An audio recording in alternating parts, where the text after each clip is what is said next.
Hello పిల్లలు, ఈరోజు మీరు కథను వినటానికి సిద్ధమేనా? ఈరోజు నేను మీకోసం ఒక చక్కటి కథను చెప్తున్నాను, వినండి.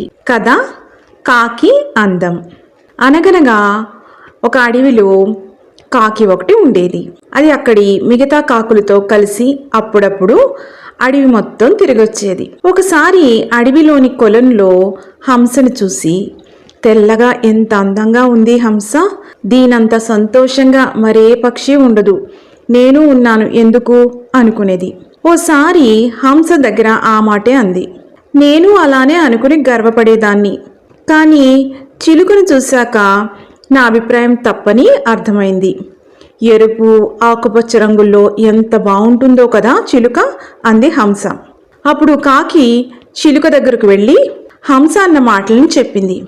అవును, హంస చెప్పినట్లు నా రంగుల్ని చూసి ఎంతో సంతోషంగా ఉండేదాన్ని, కానీ నెమలిని చూశాక అందమంటే దానిదే అని అనిపించింది.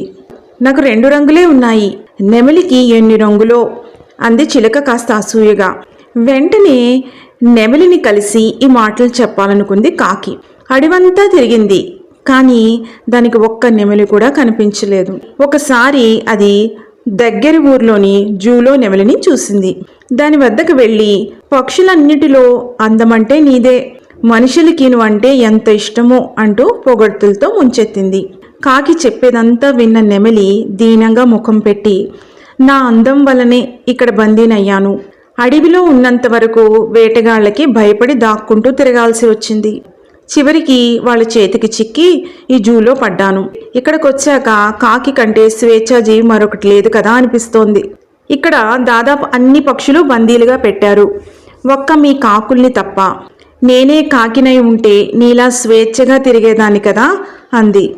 ఆ మాటలు విన్న కాకి అప్పట్నుంచి మిగతా పక్షులతో పోల్చుకోకుండా హాయిగా జీవించడం మొదలుపెట్టింది. పిల్లలు, ఈ కథలోని నీతి ఎప్పుడూ మనం ఇతరులతో పోల్చుకోకూడదు, అలాగే మనకున్న వాటిని గుర్తించి ఆనందంగా జీవించాలి. కథ సమాప్తం.